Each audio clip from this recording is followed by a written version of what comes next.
Born in Toronto, this junior star made a name for himself with the Niagara Falls Flyers. His NHL playing career was spent largely with the Blackhawks, while his post-playing days have seen him coach in several different cities, including Sunrise, Florida. Steve Ludzik joins us in conversation today. Steve, nice of you to join us, and I'm sure that somewhere along the way somebody has kept track of all the players that have gone to the NHL from the GTA. You would certainly be one of them, having grown up in the area. Where and when exactly did you pick up the game?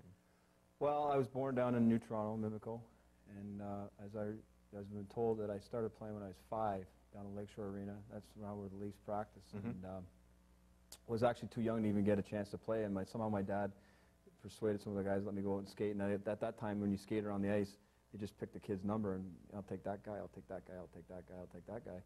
I don't think I touched the puck really for the first 2 years, but I was playing against kids that were 8 or 9 years old, and really enjoyed myself, loved playing the game. Since I really feel fortunate that I'm the type of guy that knew what he wanted to do since he was a small boy and was able to do it, and I don't think many people are able to do that or fortunate enough to do that. You mentioned your dad right off the bat. Now, your parents immigrated from Poland, did they not? No, my grandparents did. My grandparents came from Poland, and my dad was a big factor in my life. Died very young, 50 years old. He passed away.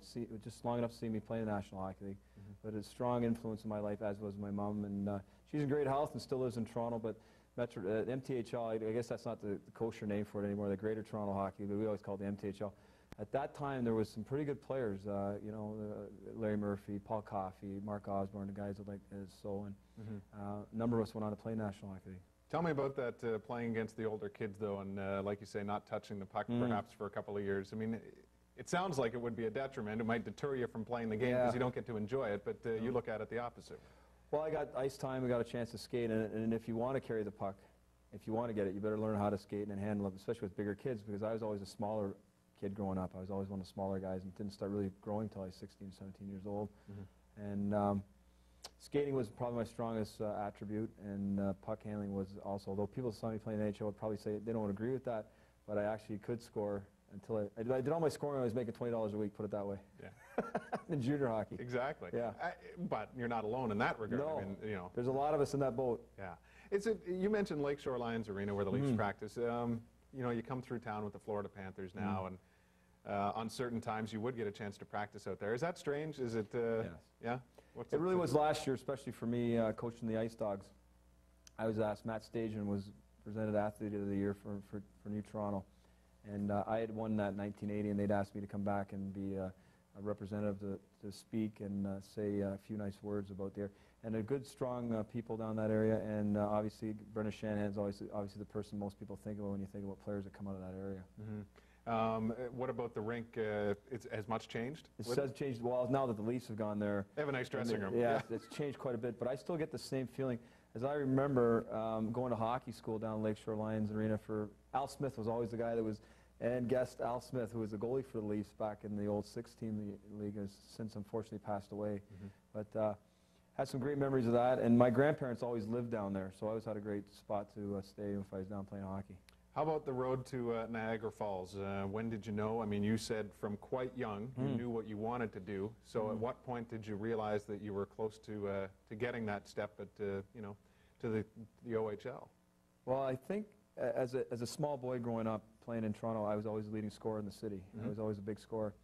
The year that I was to be drafted, I played Tier 2 Provincial Junior A in the Markham Waxers. That was the Marley chain, and I got really sick and missed the entire hockey, at least 3/4 of it. I was in the Wellesley Hospital down here in Toronto for 3 months. I had colitis. And at that time, now it's much more is known about it. At that time in the late 70s, not many people knew much about it. I was hospitalized for roughly about 2.5 months. And at that time, you hear that word and everybody's like, hey, they didn't know what that disease was. So people stayed away from me in the draft. And I got really, really fortunate that the guy that ran the Toronto Nats was a guy named Reg Quinn. And the general manager of the team that went to Niagara Falls that next year in '78 was a guy named Sam McMaster, who'd watched me as a small boy growing up. And I received a phone call from them in the summertime, and they asked me, hey, are you going to play next year? I said, no doubt I'm going to play. I feel well, I'm healthy, I'm back to my normal weight. They said, don't tell anybody, but we're going to draft you. And they drafted me in the 7th round, which to me at that time was a real kick in the pants. But it taught me a good lesson, and I was very fortunate to have Bert Templeton, who's just passed away, and he was my first junior coach, and I loved him. And I always think that you're really fortunate if you get a chance to play for one guy like that in your life, and that was the one guy that I was fortunate enough to have.